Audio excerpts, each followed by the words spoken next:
Aloha and welcome to Thumbing Through Yesterday, the podcast where we take our favorite novels down off the shelf, dust them off, and remind ourselves why we love them.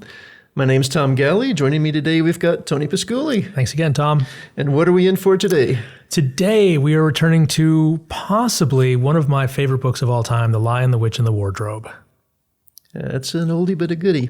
And again, our readers are intelligent enough, our listeners rather intelligent enough, they've probably figured this out, but to explicitly say, spoiler alerts. So many spoilers. All right. So The Lion, the Witch, and the Wardrobe. Why is this one of your favorite books? For so many reasons. I mean, it's a wonderful story, first of all, and it's a wonderful introduction to a genre of fantasy called portal fantasy, which happens to be my favorite genre. Portal fantasy is kind of looked down on these days by fantasy sophisticates who are all into second world fantasy, but I love it. But also this book has a really special place in my heart because it is the first book I ever bought with my own money.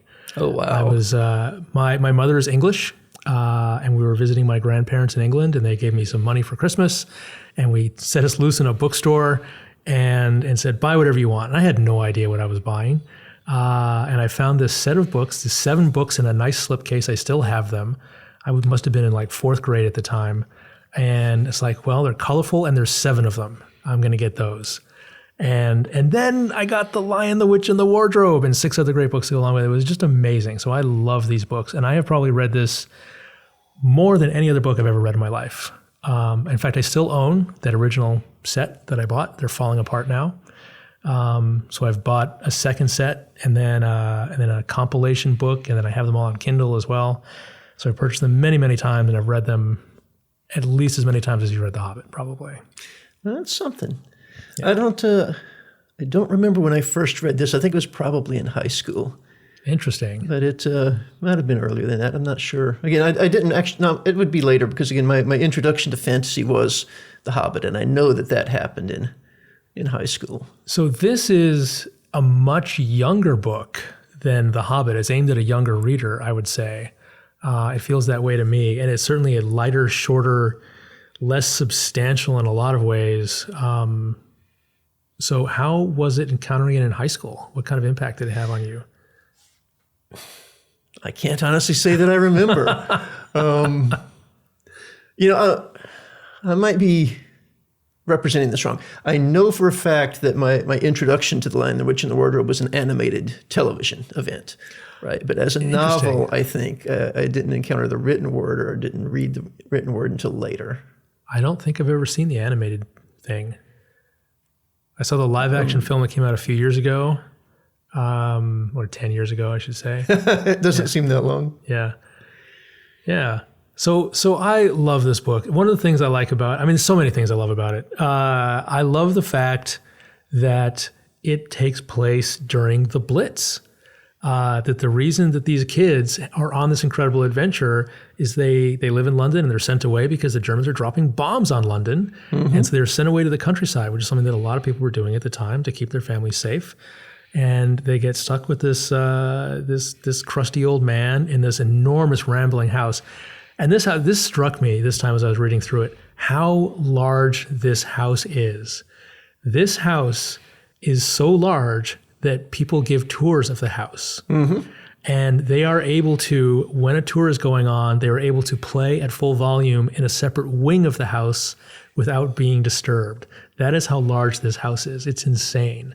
This is a house that is just primed for adventure. Something's going to happen in this house, yeah. And in fact, what does happen is they find this magical wardrobe that leads to Narnia, and so most of the adventure happens there. But just even this house is amazing, just from the get-go. And the setup is at least partly autobiographical, right? He actually was one of the people with a house in the country that others sent their children to be safe during that time. Mm-hmm. I thought that was a really nice tie-in. He's writing a story about what his life in part was. Yeah. Different perspective, but nonetheless. Yeah. So another thing that struck me on this reread, you mentioned last time the sort of the hero's journey, and the hero's journey is this formula created by Joseph Campbell, which has all these stages. And it's since been adapted successfully to screenplays. George Lucas was a big part of that. famously based Star Wars on the hero's journey. And typically the first act takes place in what's called the ordinary world. And then there's some sort of transition over some threshold. Here it's a literal threshold. It's the wardrobe into the unordinary world, the fantasy world, the world of magic, the world where everything is different. And that could be a metaphor. It could be literal in this case.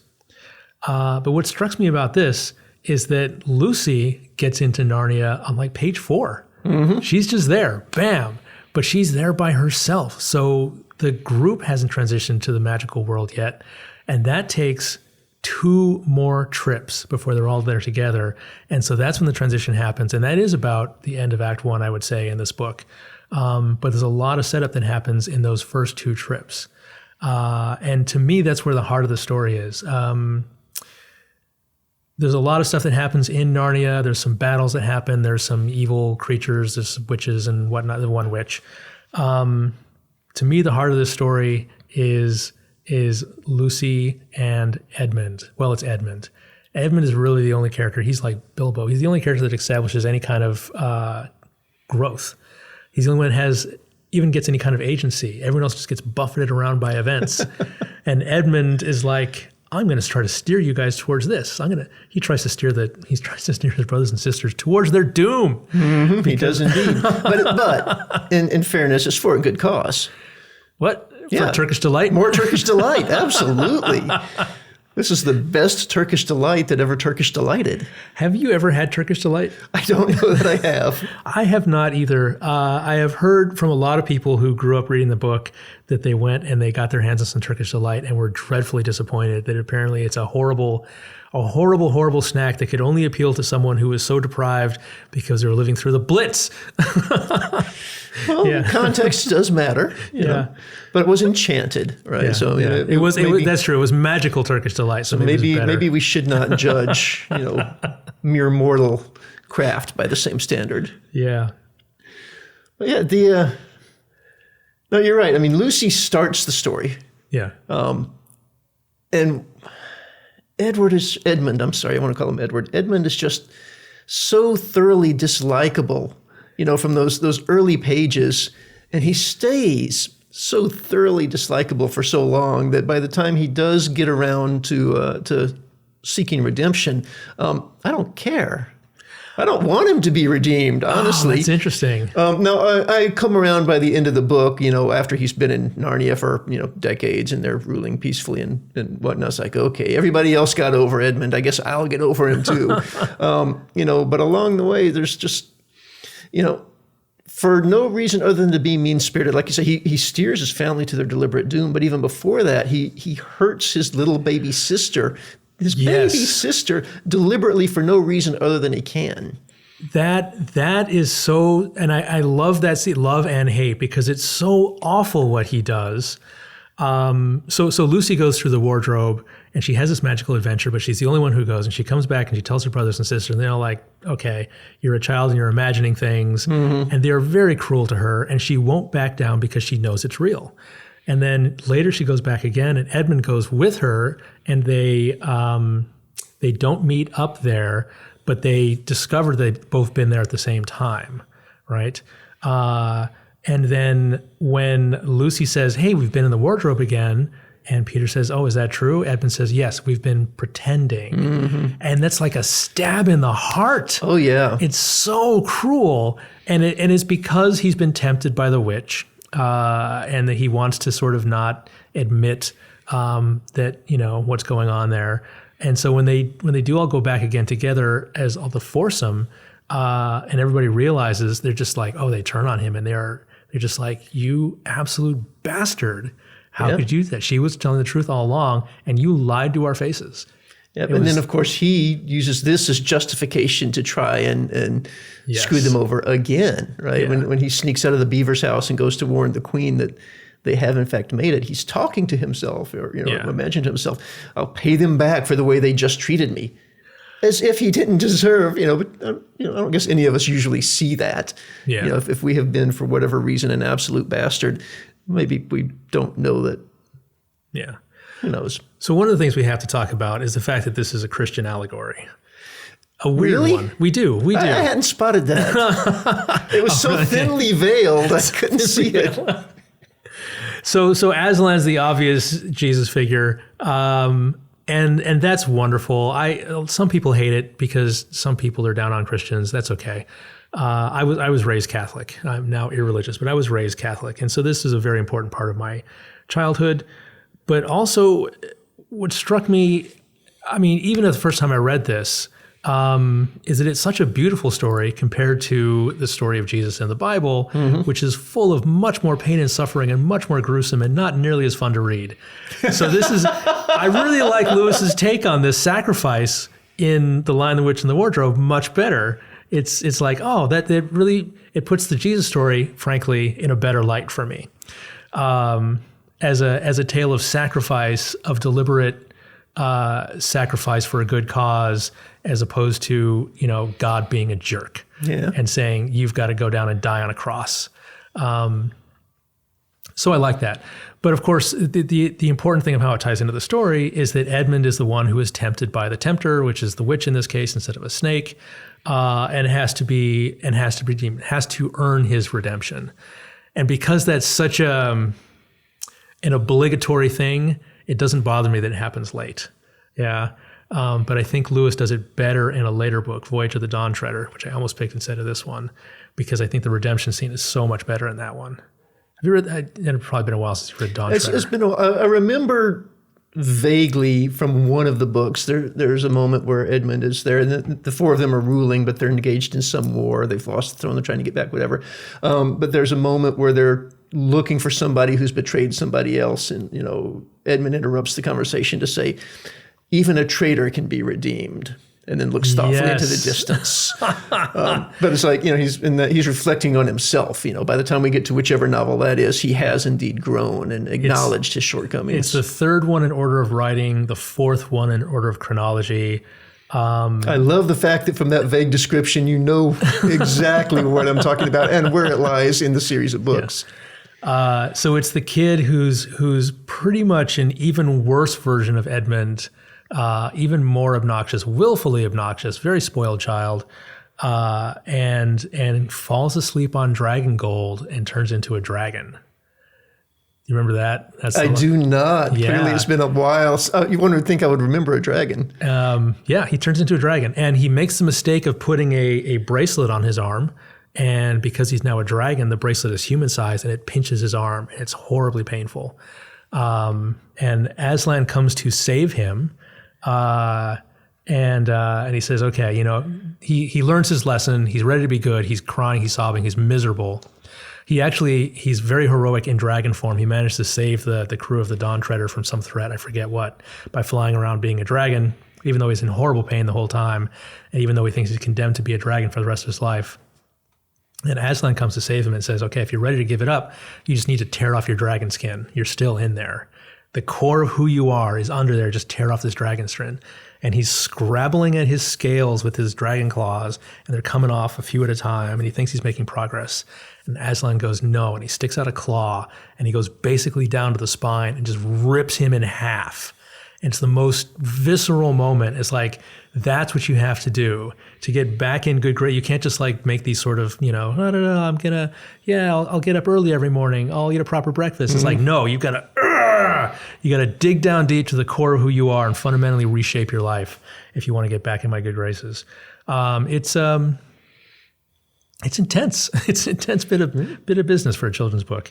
Anyway, not that I'm trying to convert anybody to Christianity. Like I say, I'm not even a Christian myself. I just find it a very, very powerful story. So something about that, there are a couple of things about that I really like. Aslan, unlike Christ, whenever Aslan is presented, whenever people come across him, he's both great and terrible. Yes. And that's something, when you read the Old Testament stuff, whenever an angel of the Lord appears to people, they are sore afraid. Yeah. And if an angel speaks to anybody, the first words out of their mouth are, be not afraid. Because they are terrifying. Absolutely. Not because they radiate evil or because, they have fangs or anything of that nature, but they are simply raw power, and being in presence of that ought to inspire a healthy respect. I like the fact that Aslan has that. Absolutely. Even the purest of heart, even little Lucy, pays him respect until he tells her it's okay to come and touch, and then she'll cuddle him all up. Yeah. I think the thing I always think of, Aslan is awe-inspiring, and we forget in our modern age that the words awful and awesome both come from that root. That something which fills you with awe is awesome, but it also is awful. Yeah, they're the same thing. It's magnificent and terrifying. It makes you feel small. Yeah. Yep. So, which a god should. I think a god should make you feel small. Absolutely. We don't need small gods. Yeah. The other thing, this struck me as just a little bit of a cheat. Aslan does go through humiliation and discomfort and sacrifice in order to redeem Edmund. Yeah. But he knows going into it that he's coming out of it. Yeah. Right? He knows more about the old magic than the queen does, and he knows he's got a get out of jail free card. Well, that's a direct parallel to the Christian myth. Jesus knows the same thing, but it doesn't make his sacrifice any less. Well, in some ways it does, but in some ways it doesn't, because it's still awful. He still gets slaughtered. He still has to go through it, knowing he's going to come out okay. Jesus is like, Dad, I don't want to do this. Yeah. Yeah. And Aslan just walks in and gives himself up. So there's, you never hear about Christ being labeled as awesome or awful, right? Christ is always meek. Christ is always accepting. That's Christ true. is always compassionate. Christ is your homeboy, right? There was, the queen at one point is taunting Aslan. He's like, all right, enough of that. And she's like, oh, yeah. okay, we'll get on to sacrificing you then. Even in that situation. It's a good point. He's kind of a Christ figure, but he's also kind of a God figure. He's the God figure. Yeah. He's maybe all three rolled into one. Yeah, there's no separation of the Trinity there. Yeah. He is the power. Oh, it seems to me. Though there is still the emperor over the sea who gets referenced but never shows up. Right. I was going to say, it seems to me there was a power over him or someone to whom he was beholden. So that was the emperor over the sea. Yeah.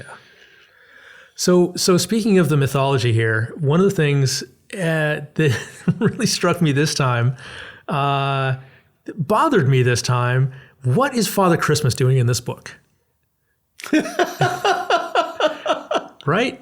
Well, I mean, it's written as a children's book. Children love Father Christmas.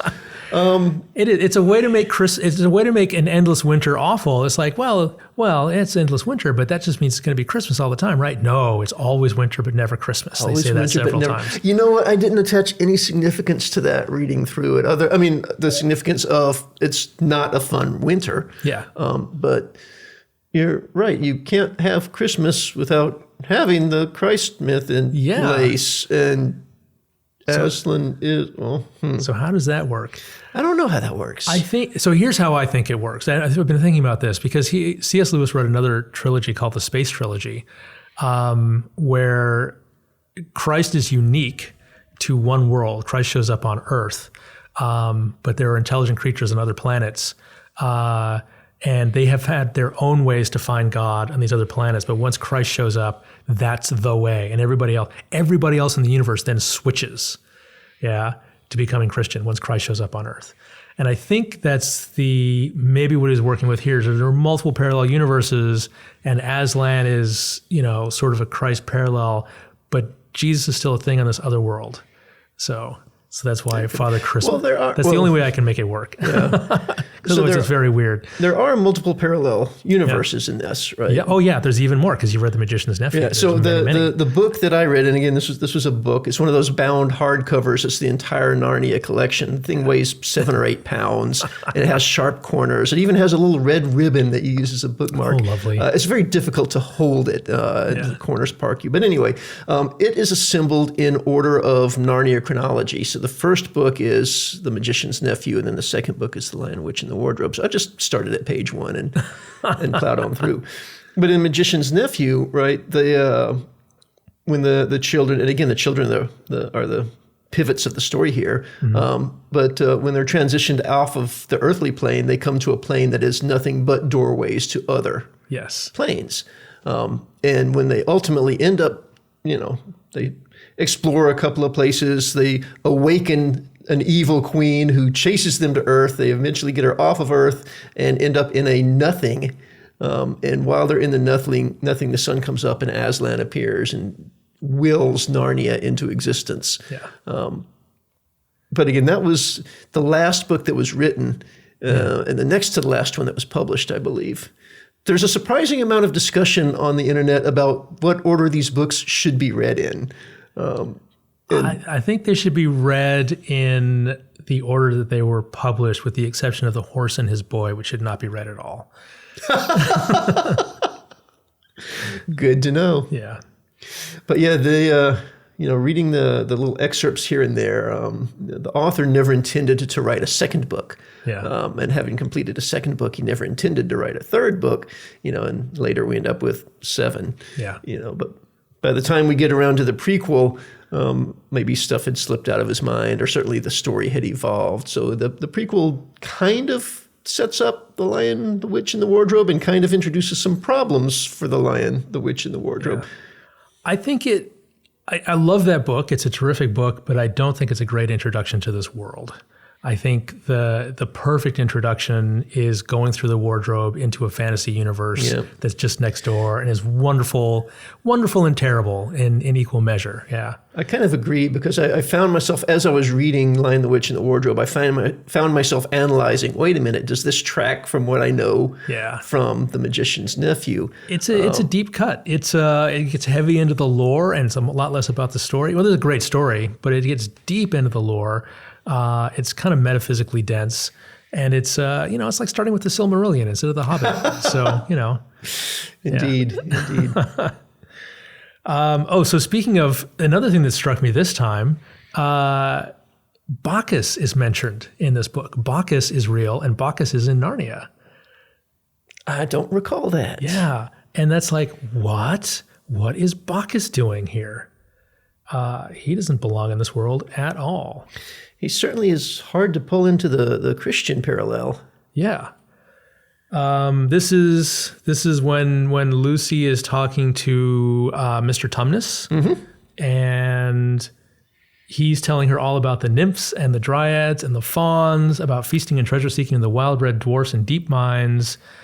The woods were green, and old Silenus on his fat donkey would come to visit them, and sometimes Bacchus himself.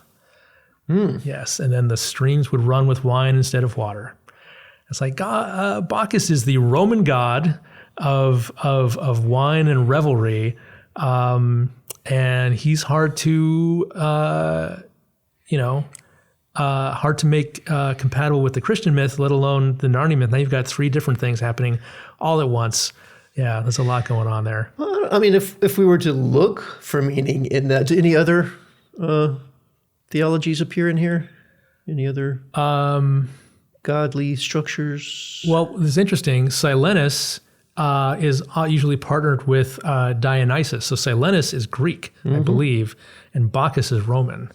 So maybe, if we want to say that this was done deliberately, what he's trying to say is this is a world in which there is room for multiple more myths. than one pantheon, right? Could be. In which just because there is Aslan doesn't mean there aren't these others. Good point. Well, certainly we have Father Christmas. Yeah. So that's a good point. I mean, our world has multiple pantheons. So, Maybe, or maybe it just got thrown in there because it would be cool. Although, I don't know how many children are aware of their Roman mythologies and would have any idea why rivers running of wine would be fun. I think more in those days than in our day. That was just one of those things. I grew up reading all about the Greek and Roman myths. I just had a book of mythology and a book of dinosaurs. That's what I had when I was growing up, So, and now everybody's got an iPad. It's all Fortnite and whatever, TikTok. So yeah, I think that would have been common knowledge at the time. Yeah.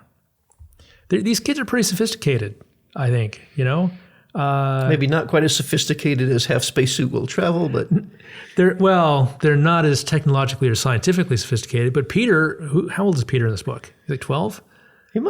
He's preteen. I'm confident of that. I don't know if they ever actually lay a number on us. Yeah, he's not old. He's definitely not out of high school. He goes on to command an army at the end. Yep. And he does not, unlike Bilbo, he does not get a series of adventures to grow and change as a character and to He gets a acquire these skills. montage. Yeah. And he gets handed a sword as a Christmas gift. And it's like, there you go, use it well. It's like, okay, yeah. And that's an interesting twist on the Christmas thing too. I mean, as he's distributing, as Father Christmas is distributing his Christmas gifts, these are not gifts to make you feel good or gifts because it's not a dolly or a skateboard or even if it's a real huff board. It's, these are they're tools. engines. They're tools. They're we have a weapons of sword. war. We have magic healing potion.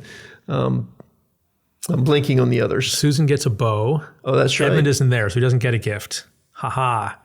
Yeah, doesn't deserve one. And then Lucy gets a horn and the healing potion. Yeah. So I mean, they're outfitting these people for the war that they know is coming. Yeah.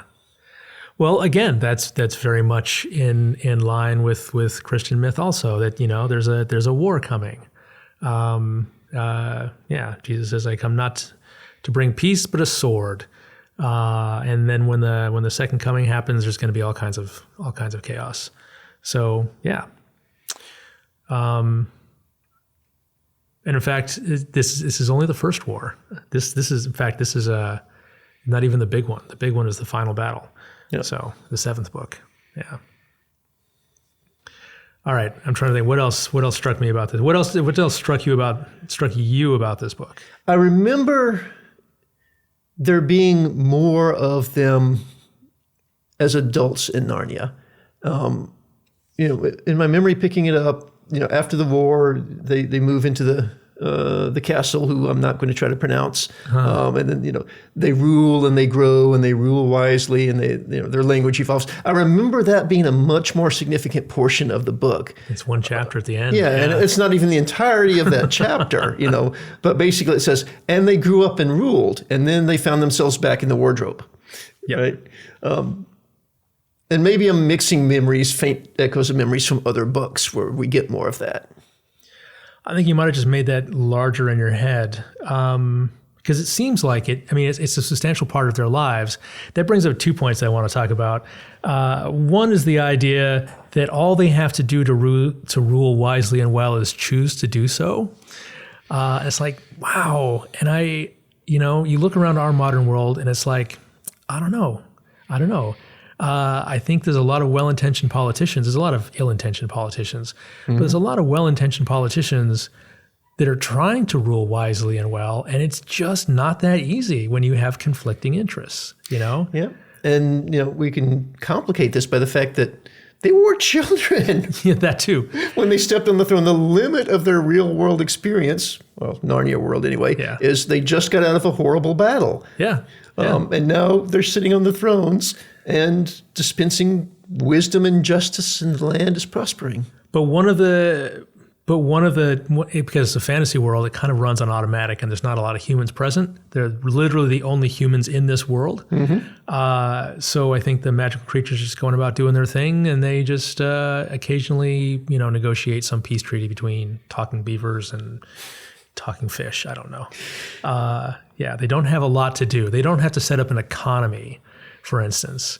They don't have to maintain a standing army. So they don't have a lot to do other than sort of the kings of old, where people come to them with their petty squabbles and they go, okay, cut the baby in half. Yeah. But it does seem like kind of a gimme to say they ruled wisely and well just by choosing to do so. Yep. But the other thing that struck me, so we know that time doesn't pass at the same rate. And so when Lucy comes out of the wardrobe the first time, no time has elapsed for her at all. Yeah. But when they come out at the end, even though time doesn't pass at the same rate, it seems to me that they should have come out as adults. So if they don't come out as adults, what happened to all that time? Yeah. I mean, what happened to all that mass? When you get science fiction about it. Yeah. I mean, they're 90 kilos, and then they walk through a magic portal, and now they're 40 kilos. Where did that mass energy go? Well, and even that, they that third trip to Narnia, they ducked into the wardrobe because they were hiding from a tour. Yes. That they were unable to escape otherwise. Yeah. And when they came back out of the wardrobe, the tour was still there. Getting caught by the tour was still a threat. Yes. So even if time passed, it was moments. Yeah. They were there for decades of subjective time. So that's okay. I'm okay with subjective time running at whatever rate it needs to run at. And at least that's consistent. But it seems like they still experience time. So the time that they experience should still be relevant when they return. They grew up, their bodies changed. Now, if I recall correctly, and again, it's been a long time, their memories of Narnia are soft at best in the coming books. Yeah. Right? So maybe they are unmade, and part of that unmaking is why the memories don't stick with them. Lewis talks specifically about the idea that Narnia is only accessible to children. So that Susan is the first one that loses the ability to go back to Narnia because she has no interest in it. As soon as Susan is interested in boys, boom, she's cut off from Narnia. Yeah. Or does she go back in Prince Caspian? I haven't read it in a while. I can't remember. But I know that's an issue. As you mature, you don't have the flexibility of imagination. You're not welcome. You're not welcome in Narnia anymore. It's like you're too old. You're too old. But speaking of them getting older and them being the only humans, they grow to full adulthood being the only human beings in this place.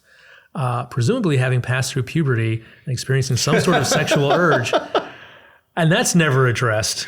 That's oh no, that's not. And you can't address it here. And it's a book for children, and then they don't want to hear about that. But we're not children, so we can talk about it.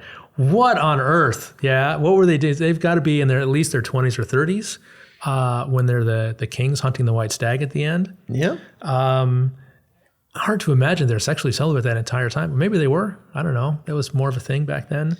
I don't know. Goodness gracious. In a world populated with these magical talking people. Yeah. Yeah, maybe they just got to know some other people. Maybe it just never simply occurred to them that there would be any reason to be, I can't wrap my tongue around this word, speciesist. Yeah. Yeah. I do not know. I don't know. That would be a Heinlein book or a Foster book. What it would be is a Lev Grossman book. I don't know if you've ever read The Magicians or seen the sci-fi series. I've watched The Magicians, I think. Okay. Is this basically a teenage version of Hogwarts? It's modern a college version of Hogwarts. College version, right? Yeah. So it's Hogwarts. There's crossed with werewolves, but they Narnia. have to have. There's actually a pelt that chases them, or they have to don the pelt to become the werewolf. Oh, I don't remember that. I haven't watched much of the series. The book's amazing. The book is basically it's Hogwarts if it was in America and college instead of high school. Yeah. And so you have. You know what? It's less than zero with magic. It's what happens if you have kids and you give this tremendous power at a time when they were the least socially responsible that they are in their entire lives, and turn them loose with a bunch of other people about the same age. It's going to be all sex and drugs and drinking and magic. That sounds like the series I vaguely remember watching, Okay, yeah. but I have not read. Yeah, so I don't know. Clearly, this is not something he's interested in exploring. Clearly, yes. And I think that's appropriate for this book, but it still, raises an issue for me. Then again, I mean, it could well be that they're young enough they don't have any clue that sexuality is a thing, so they don't know that they're missing. Yeah, I mean, certainly the physical urges are going to appear, and they're not going to know what to do with them. They have to know something because they refer to frequently as sons of Adam and daughters of Eve. Well, they know that sons and daughters come from men and women, but that could literally be the limit of their knowledge, right? I guess so. Because this is the kinder, gentler Europe of World War II that we're talking about. Oh my goodness. Okay, you're right. This is implausible. This is increasingly implausible the more I keep talking. Yeah. Looking at my highlights here. So I tried to look up some of the creatures that were in this book. He goes through a list of them at one point. Other creatures I won't describe because if I did, the grown-ups would probably not let you read this book. Cruels and hags and incubuses, which is an interesting inclusion. Race horrors, Efreets, Sprites, Orkneys, Wooses, and Ettins. And I tried to look some of these up. I couldn't find Orkney or Woos. Efreet and Ettin I only know from Dungeons and Dragons. Race hags, cruels, and horrors just sound like generic words for creepy things. And an incubus is a really, really strange inclusion because it's specifically a sexual predator. Male sexual predator. A male sexual predator. Yes. That. Yeah. Yes. Yeah. So terrible. I don't know.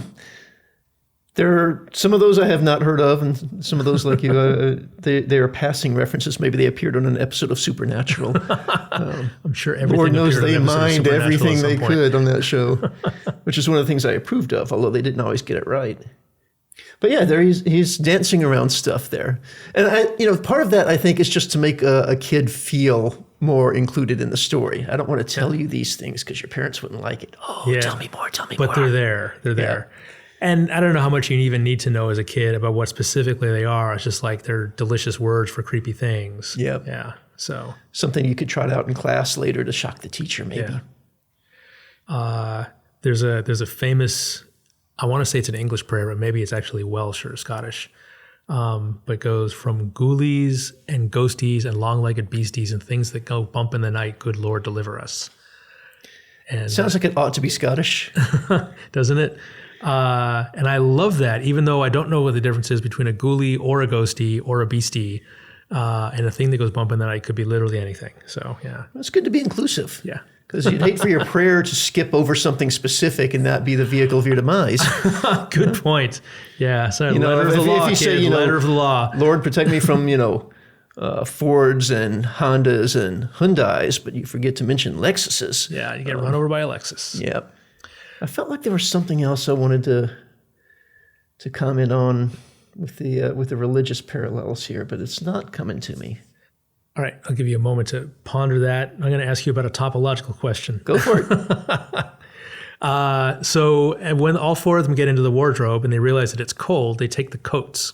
Mm-hmm. And they rationalize this by saying, it's not as if we're taking them out of the wardrobe. I absolutely love that moment. So pragmatic. Yeah. And it's like, I'm not sure that that's true. Is it fair to say that Narnia is contained within the wardrobe just because you have, just because the portal to Narnia is within the wardrobe? Or does Narnia exist somewhere else? And this is like, you wouldn't say, for instance, okay, it brings to mind, since we talked about Hitchhiker's Guide to the Galaxy, one of the Hitchhiker's books, I don't think it's the first one or the second one, it might have been the third one, where a guy creates what's called the asylum. And he walls off Wonko the Sane creates the asylum. He walls off the entire world in the asylum, which is basically a room, and he goes into that room, but he's on the outside and everything else is on the inside of the asylum, yes. Yeah. Also fantastic. I don't know. Wonko the Sane, I forgot his name. Wonko the Sane. Read that after we talked about the Hitchhiker's Guide. I was working my way through the series, so it's a recent read for me. But I don't know, we know that, I hope I'm not getting this confused with the magician's nephew, but it seems to me like it's the uncle, right, that they're visiting? Or just a friend of the family type of thing? I think he's an uncle. He's an old man. I don't know who he is. But he acknowledges, right, that they have been to Narnia, or that Lucy has been to Narnia, and makes a comment about the fact of you never know how you're going to get in there. He does at the end when they return. Right. He doesn't at the beginning, but he does. He's very cryptic, and he says, well, don't be so quick to disbelieve your sister. Who do you think is the one that tells the truth more often, Lucy or Edmund? And like, well, right. Ordinarily Lucy, but she must be insane. Yeah. Right. So, we know after the fact, if we've gone back and read The Magician's Nephew, that this person was involved in, Narnia's creation, and knows a great deal. But it seems to me like he makes a comment, and I think it's at the end, like you said, of Lion, Witch, and Wardrobe here, about you don't know when you're going to find yourself in Narnia, which would imply that he's aware of there being other entrances. Other mechanisms. I don't know that there are specifically entrances, because in fact, in Prince Caspian, I don't think they come through a portal. I think they just get sucked in somehow magically. And in Voyage of the Dawn Treader, it's a painting. It's a painting of a boat on the sea, and the sea comes into the room, and they just find themselves in the sea. Well, you've got two examples there of entering into it without passing through the wardrobe. Yes. Which I think would argue against it being contained within I see the where wardrobe. you're going. Yes. Fair enough. Yes. So I don't know. I think that's might be a distinction without a difference, because wherever it is they left the coats, if they were to go through the wardrobe, they could return to the place where the coats were. Yes. So I mean, arguably, yeah, they didn't steal them. I do love the version of how if it's a plain wardrobe most of the time, right? It could still be a large wardrobe, but really, I mean, would you have more than maybe 2 rows of coats hanging there? That's surprising to me that you have multiple rows of coats in a wardrobe. I would think that 1 row of coats is the normal number of rows of coats one would have in a wardrobe. But if it were a particularly large one, maybe there were 2 rows. Yeah. I can't imagine having more than 2 rows of coats. How would you access the coats on the further back rows? Also, how much of your room would your wardrobe be taking up? A phenomenal amount, right? Yeah, that'd be like 8 feet deep of wardrobe. But so the idea that they're pushing their way through coats, which eventually change into the soft fur of fir trees, which I think is a distinction you would notice immediately. I don't think it would be subtle or it would be surprising, but I don't think it would be gradual or subtle. Yeah. Where are the coats coming from? So when it's being a normal wardrobe and you open the door, there's 1 row, maybe 2 of coats, and that's all you see. But sometimes you go in there and the coats just continue. Where are the coats coming from? Does Narnia have coat trees? Maybe it is an unusual wardrobe. It is, in fact, an unusual wardrobe. The wardrobe is made from the tree in The Magician's Nephew. It is indeed. So it, in fact, is a magical wardrobe literally all of the time, even though it's only sometimes an entrance to Narnia. So maybe it is like a bag of holding in that regard, which is infinite depth for coats. Yeah. Yeah, we can ascribe all sorts of magic powers and properties to this thing. So for people who don't know what a wardrobe is, because I didn't for a long time, the wardrobes are not common in the United States. We just have closets here. The closets are built into the wall. You open a door, there's your closet. And a wardrobe is a freestanding closet on feet, in fact. So because the old houses in England did not have closets in them, so you would buy a piece of furniture that acted as a closet. You could, I guess, take it and move it from room to room. Yeah. Well, that seems challenging. They were big. Well, it does, yeah. They would have to be useful. Yeah. I have wondered why people did not build houses with closets. And I wonder if during some point in history that there was a tax, perhaps, on closets. I think it's just that the houses were older. So one of the things that always strikes me when I go back to England is how freaking old that country is and how young our country is. There are pubs in London that are older than our country that have been continuously wandering around operating. Europe is a way to really appreciate that. I mean, I have when we were in Spain and in Italy, I've had water that came from aqueducts that were in place when Christ strode the earth. Yeah, that's crazy. You know, I've stayed in a bed and breakfast that was in a building that was actually a shopping mall during the Roman Empire. Yeah. Yeah. It's what do we have to compare to that? You know? Nothing. There's Lincoln's Cabin. It's, well, there's where it stood anyway. That's like, 250 years old.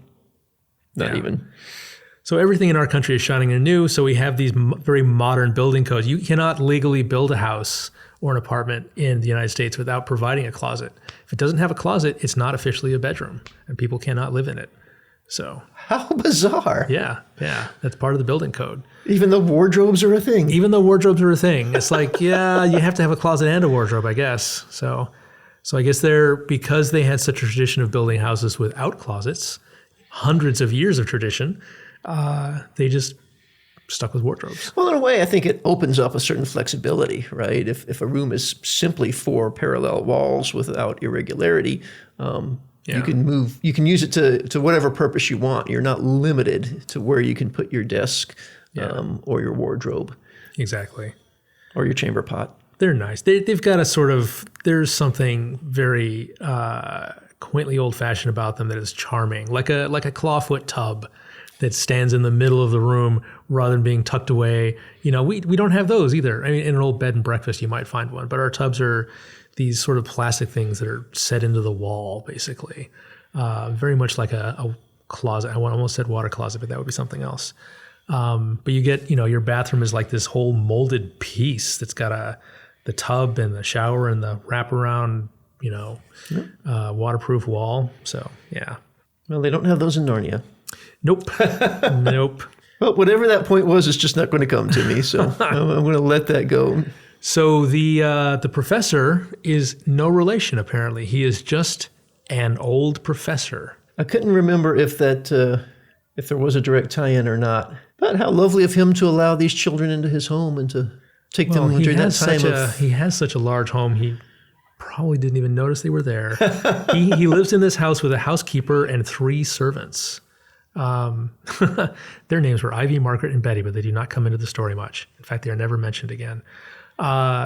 So one of the things, another reason I love this book is because one of the first houses I remember living in, the house my family lived in Los Angeles, was a large rambling house that reminds me of this house in a lot of ways.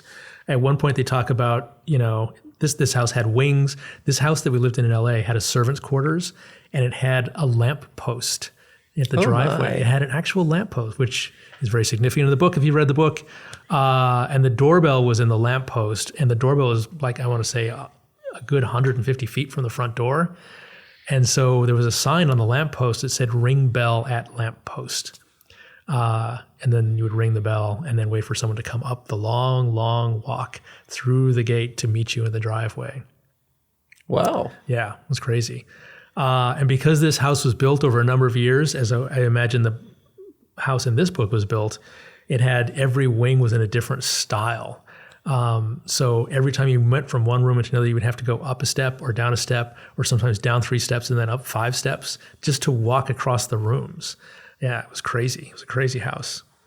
So, and they mentioned something very much like that in this book about this house. If I can find it. Oh, it's 10 minutes walk from here down to the dining room and any number of stairs and passages in between. Our house wasn't that big. But also, they found us. After that was a room hung all in green and harping corner, and then came 3 steps down and 5 steps up, and then a kind of little upstairs hall and a door that led onto a balcony. That was my house. That is my memory of my house. So they're just like crazy, just random steps because they just, we'll add a little thing here. We're not going to level the ground first. This is a new addition. It's 3 steps up to get to this room. That sounds delightful, and the sort of place where you could have fun just being in the place. Absolutely. It was a house built for adventure like the one in this book. So it was, fond memories. Wardrobes? I don't think we had any wardrobes. We did have a wine cellar that was effectively a dungeon. It was set down into the earth, and it had one of those big wooden doors with iron bars on it. And our kitchen, for reasons I do not know, had a castle wall in it. Like the kitchen actually went 90 degrees around a corner. So the stove was in one L, one arm of the L, and the sink was in another arm of the L, which is fantastically inconvenient for cooking. And in that corner, there was a stone wall with merlins and battlements at the top. It's like, why is this here? See, that sounds like a likely place for a portal to me. Absolutely. Absolutely. Or at least maybe some sort of time bubble. All right. Anything else on this? I don't know where we are time-wise. We're coming up on 50 minutes here. Oh my goodness, that's a long time. We're well over time. Yeah. It's as long as we want it to be. I have endless notes that I could go through. I took more notes on this book than any book that we've read so far, but they're just, I don't know, that they all deserve to have attention called to them. Oh, this. I wanted to say this. It must have been that wardrobes were very dangerous in C.S. Lewis's day, the way we think about refrigerators today, and tell children never to play around a refrigerator and never get yourself caught inside. Because they say, for instance, he jumped in and shut the door, forgetting what a very foolish thing this is to do. That gets said 5 times. I was going to say multiple times they iterate, Lucy goes in and does not shut the door because she knows better than to do that. She goes in and does not shut the door twice. Edmund does shut the door once. And then I think Peter lets the door shut behind him. It is mentioned 5 distinct times in the book, which seemed excessive, even for safety. Yeah. That wardrobe safety is probably not something to be sneezed at. I guess they don't seem as dangerous as refrigerators. They're not airless, and they don't form a vacuum seal, so you should be able to get out of a wardrobe once you get in, unless they sort of lock. This is a locking mechanism. Some sort of latch, or I don't know. So, or maybe the dangers from all the camphor from the mothballs in you pass out from the fumes. Rugs, not rugs. Furs. That's the word I'm looking for. Lost in the endless rows of furs hanging. Never find your way out again. Yeah.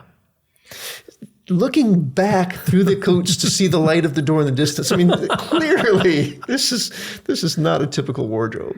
It is not. Well, again, built from magical wood from a magical tree. So, yeah. All right. I think that's all I've got on The Lion, the Witch, and the Wardrobe. One of my favorite books of all time. The book I have read more than any other book. Certainly the first book I ever owned that I bought with my own money and still own to this day. So it's nice to have that little bit of personal history. Yeah. Yeah. All right. Well, join us in 2 weeks. Our next book is going to be one of Kurt Vonnegut's, one of my total favorites, The Cat's Cradle. A little fantastic sci-fi book. Strangeness for our pleasure there. We can talk about Ice Nine. Ice Nine, one of the coolest concepts of science fiction writers ever in my mind. Yeah. All right. Well, we'll see you all in 2 weeks. Aloha. Aloha.